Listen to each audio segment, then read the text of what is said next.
Busa ang tanan nga nakadungog sa akong gisulti ug nagtuman niini may sama sa usa ka tawo nga maalamon nga nagtukod sa iyang balay diha sa bato. Sa dihang nibundak ang ulan ug mibaha ang mga suba ug ang hangin mihapak ug mikuso-kuso niadtong balaya, wala kini matumba kay natukod man diha sa bato. Apan ang tanan nga nakadungog sa akong gisulti og dili magtuman niini may sama sa usa ka taong buang-buang nga nagtukod sa ihang balay diha sa balas. Sa dihang mibundak ang ulan og mibaha ang mga suba ug ang hangin mihapak og mikuso-kuso niadtong balaya, natumba kini og nagunob. Magaampo kita. Amahan og silimbahon nga Dios nini nga dapit ugad sa kabuntagon. Walay aksidente diha kanimo Lord God tungod kay kini plano manggayud nimo o Dios nga mahimong mapaabot gayud ugad ang imong mensahe nga dili gayud ugad pinugnan. Salamat o Dios sa imuhang ubos nga lagad nga imong pagagamiton niini nga kabuntagon. Salamat usab o Dios sa mga dalunggan nga magapamati mahimong mainandamon usab. Lord, among gina-welcome imong balang Espiritu Santo nga mo'y magapamuhat nini nga taknaa sa kabuntagon. Salamat sa imong pag-uban ug pakigkauban gayud o Dios ug dili kini malabayng kawang ang mga mensahe nga imong ipaabot sa matag usa. Hinuon Lord, mutisok kini sa among kasing-kasing ug magapamunga og mga maayong mga bunga sa among kinabuhi. Dalaygon ka Ginoo sa walay katapusan, gisalig gitugyan lamang namo diha kanimong tanan, pinaagi lamang sa pangalan ni Ginoong Hesus. Amen o amen. Magapanglingkod tang tanan. Okay, dili ta maglangan. Ginauluhan ko ni mga kaigsuunan og patukaranan or pundasyon. Siguro ang matag usa nato ka kinabuhi imo na kining gipundar. Imuha na kining gipahiluna.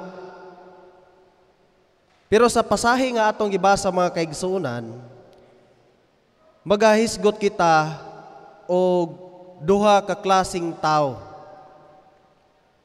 Sa verse nga ato ang ginabasa, dunay duha ka klaseng tao nga imuhang makaplagan. Ang unang tao, ginganlan siya og maalamon. Ug ang ikaduhang tao, ginganlan siya og buang-buang. Okay. So kung imong basahon, pagbalik, nagaingon, busa ang tanan nga nakadungog sa akong gisulti og nagtuman niini, may sama sa usa ka tawo nga maalamon, nga nagtukod sa iyang balay diha sa bato. Sa dihang mibundak ang ulan o mibaha ang mga suba og ang hangin, mikuso-kuso niadtong balaya, wala kini matumba kay natukod man diha sa bato. Mao kini ang taong maalamon. Magisguta mga kaigsuunan og kanang baha ang among dapit dito sa Sindangan. Mo nay dapit nga gipalibutan gyud og baha. Gani ang church ditong dapita nahimo gyud nga niabot na abot sa baha. Pero salamat sa Ginoo tungod kay kining dunatay Dios nga gilagaran, safety gyud ta. Ilikay gyud ta niya. So bag-o lang nahitabo mga igsoon atong November 16 dunay dako kayong gitawag og lanas sa amuha nga dapit. Bandang mga alas 11 sa gabi gipukaw ko sa usa ka igsoon sa kong mama. Matud pa niya nga kinahanglan nga mulakaw og mo sibat na kadining dapita kay dili madugay kining lugar, lanapan na kinis tubig. Mo to nga nagkapuliki gyud mi mga igsoon sa kahadlok kung asa mi padulong kay alas 11 man sa gabi Pero salamat sa Ginoo tungod kay sa diha nga nagaampo ko sa Ginoo, kung dinhin na mami kutob, at least buhi og patay, ana kami si mong mga kamot. Moto nga sa dihang gaampo ko mga igsoon, ingko Ginoo, ayaw po ditugot. Kay kung imo ni siyang itugot, mahimo nga dili kami magbadaogon.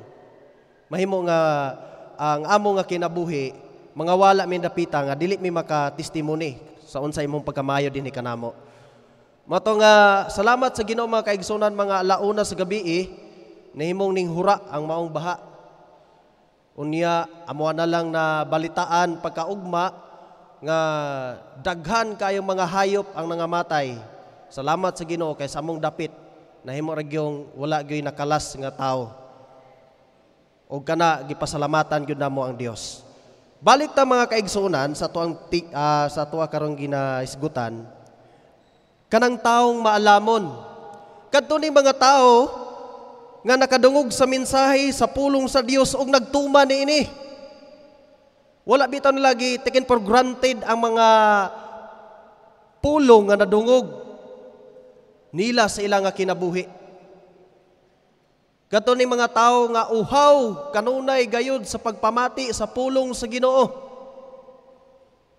Kadto ning mga tao nga nangandoy kanunay diha sa presensya sa Ginoo. O gato ni mga tao nga adunay tinguha gayod nga mupuyo siya sa langit nga gitagana sa Dios alang kanimo kanako mga igsoon. Okay. Ang ikaduha kining taong buang-buang. Atong basahon diha sa 26 apan ang tanan nga nakadungog sa akong gisulti og dili magtuman niini may sama sa usa ka taong buang-buang nga nagtukod sa iyang balay diha sa balas sa dihang mibundak ang ulan og mibaha ang mga suba og ang hangin mihapak og mikusok-kuso ni adtong balaya natumba kini og nagunob. Apan salamat mga kaigsunan nga walay usa karon dinhi nga natukod ang iyang kinabuhi diha sa balas. Amen. Atong pakpakan natong buhi nga Dios mga kaigsunan. Tungod kay dili katiaw-tiawan mga igsuon ang usa ka tawo nga walay klaro nga pundasyon sa iyang nga kinabuhi. Dili katiaw-tiawan mga kaigsunan ang usa ka tawo mapunta ngadto sa kalaglagan. Dili katiaw-tiawan mga kaigsuunan ang imong kinabuhi. Nganuman, tungod usara ni siya, ug dili na. Pwede nga kung mamatay ka, mabalik pa ka pagkabuhi. So doon na kay desisyon nga imong pagabuhaton. O kanang desisyon na mga kaigsuunan, manay giingon, gipapili ko kamo sa maayog dautan, apan hangyoon ko kamo, pili agayod ang maayo. Kay ang maayo mga kaigsunan muhatod gyud na ngadto sa mga dagko kayong mga ganti og reward. Apan alang ato usab nga wala magsunod o magtuman sa kabubuton sa Ginoo maigsuon. Ngadto gyud sila sa kalautan. So atong isgutan usab dinhi niini nga pasahe karon sa atong ginabasa. Duha ka klase nga patukuranan. Unsa man kining duha ka klase nga patukuranan. Ang una nga patukuranan mga kaigsunan kanang bato. Kinsa man kining bato? Kung atong basahon ang Isaias kapitulo 26 bersikulo 4 nagaingon, saligi kanunay ang Ginoo kay ang Ginoong Dios mao ang batong dalampanan nga magpabilin hantod sa kahangturan. Saligi kanunay ang Ginoo kay ang Ginoong Dios mao ang bato nga magpabilin hantod sa kahangturan. Salamat sa Ginoo mga kaigsuunan.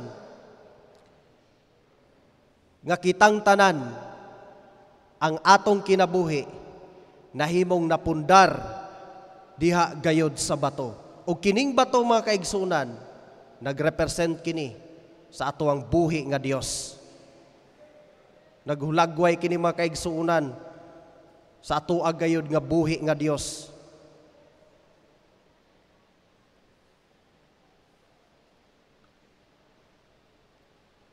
Unang Pedro, Kapitulo 2, versikulo 6.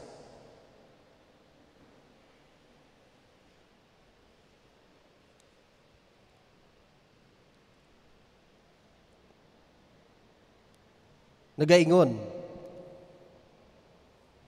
kay ang kasulatan nagaingon, gipili ko ang usa ka bililhong bato nga karon akong gibutang aron himuong sukaranan sa Siol, ug ang musalig kaniya dili gayod mapakyas.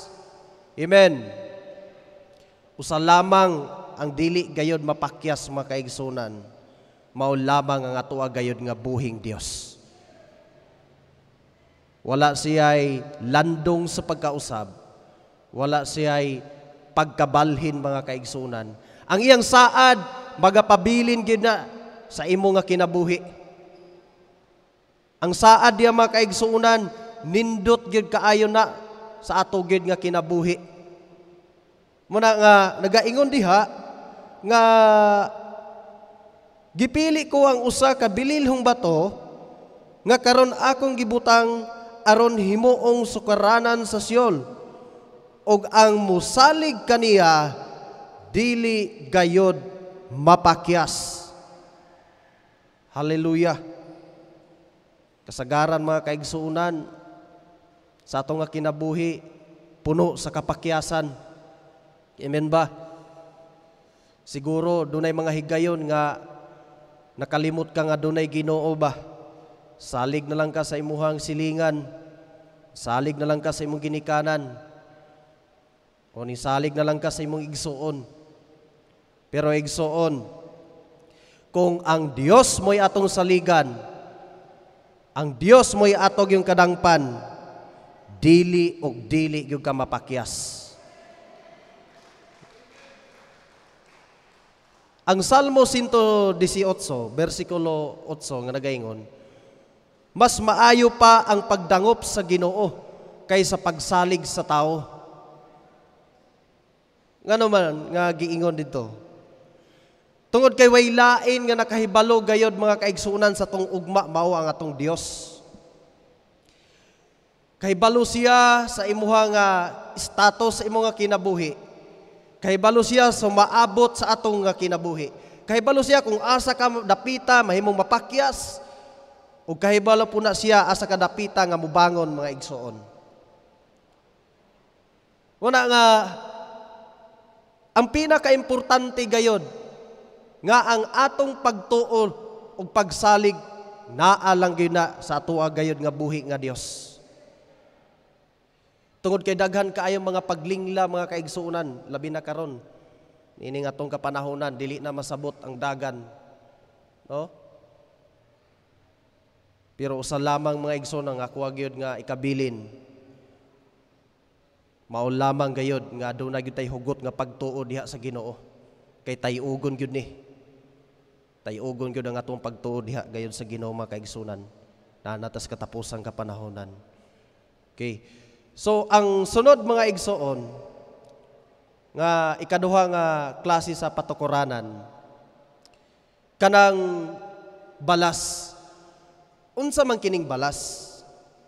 Sa dapit sa mua, mga kaigsuunan, ug magisgot mo og mga first class nga mga balas nana na makita diha sa mua. Tungod kay sa kunang ginaingon, ang among dapit gilibutan na siya sa suba, dagko kay nga suba, o naat tanan diha ang matang gayod sa balas. Gusto ka og mga dagko nga balas, grabas, or katong mga pino, naat tanan. Ug mao na karoy gihimo ron nga negosyo karon sa mong mayor. Halos na tanang mga area sa suba, mga kaigsuunan, iyan ang gikware, no? Muna nga wala gyud nakapugong gyud sa baha, napiktado gyud ang amo gyud nga dapit. Pero salamat sa Ginoo kay haging gisipti gyud ang ihagin nga mga anak. Okay, magisgot ta maigsoon sa kini nga balas.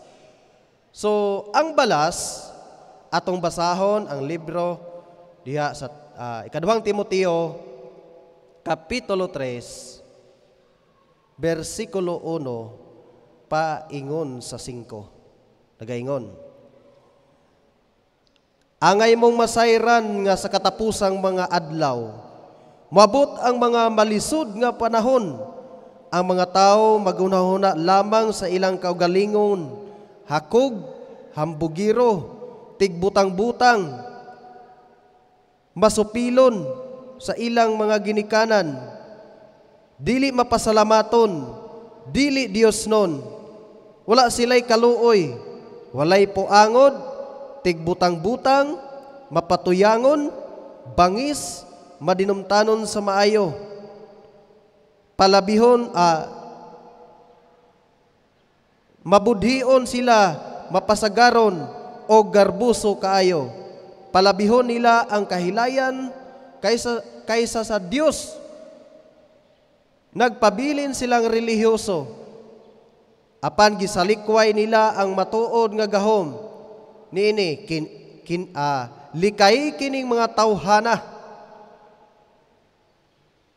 Sumuabot na ang mga panahon, mga kaigsunan, nga malisod yun kaayo.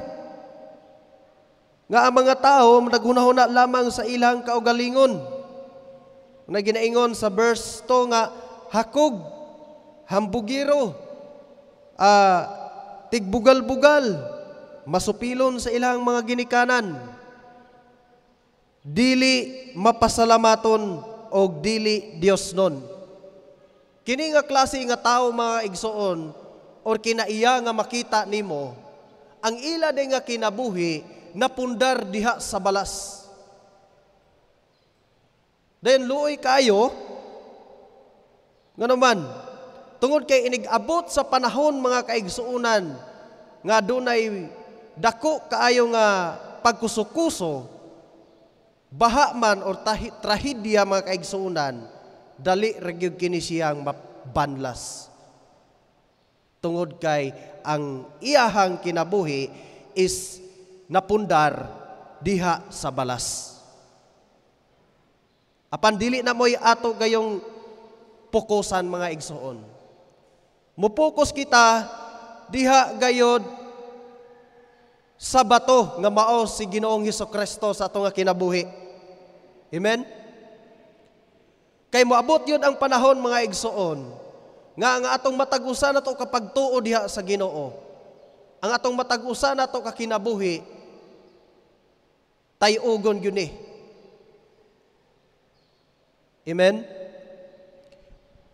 Moagi yun ta og mga pag tay-ug sa kinabuhi.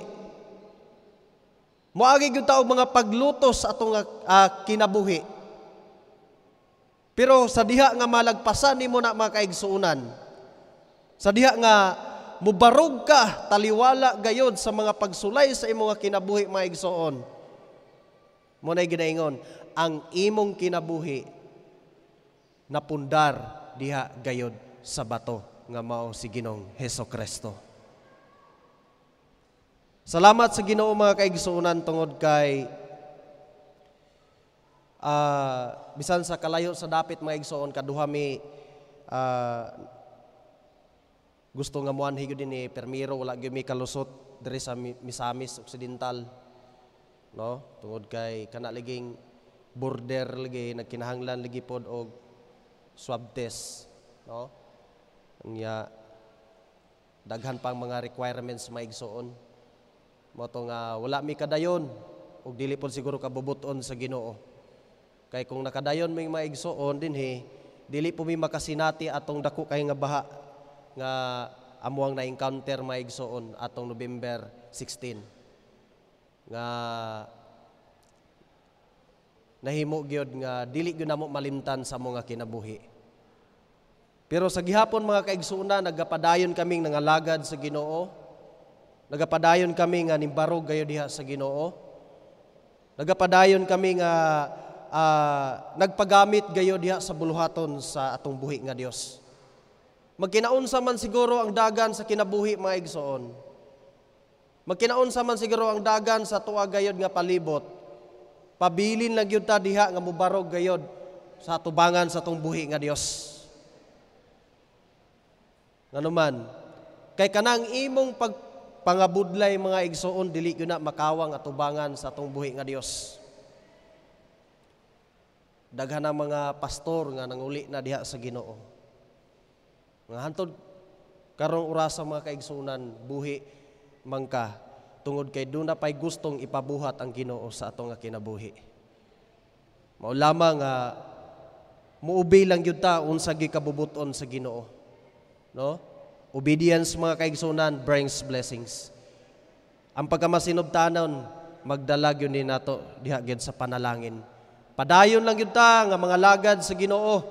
Ayaw lingi sa wala, ayaw lingi sa tuong mga kaigsunan. No? Mupokus ta diha gayod sa tuwa gayud nga buhi nga Dios. Kay nining kapanahunan karon mga kaigsunan, mas damor kita nga mangita gayod sa dagway sa pagkamatarong sa Ginoo.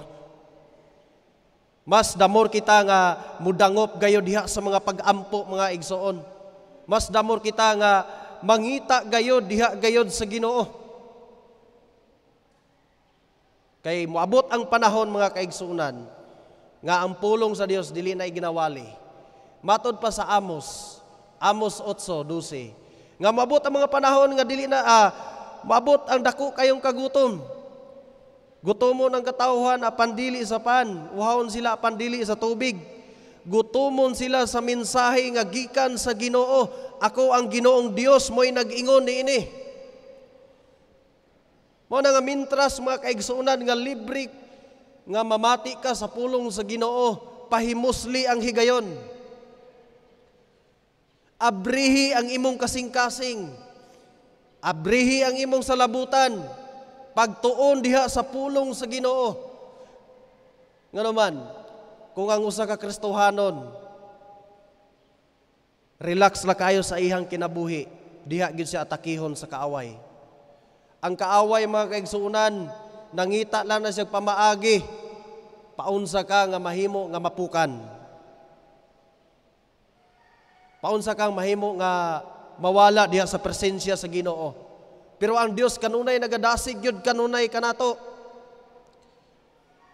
Nga magapabilin lang yun ta diha gayod kaniya. Mubarog lang yun ta nga ligon diha gayod kaniya mga kaigsuunan. Kay moabot ang panahon nga kitang tanan mga igsuon makadawat ra gayod.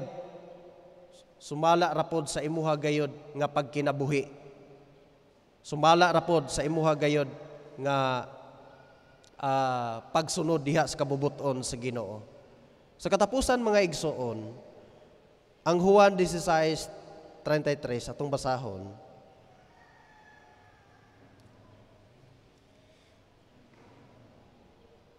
Nagaingon, Juan kapitulo 16 versikulo 33. Nagaingon, gisulti ko kini kaninyo aron makabaton kamog kalinaw pinaagi sa inyong pagkahiusa kanako. Paantuson kamo sa kalibutan apan ayaw kahadlok kay gidaog na niya ang kalibutan. Amen.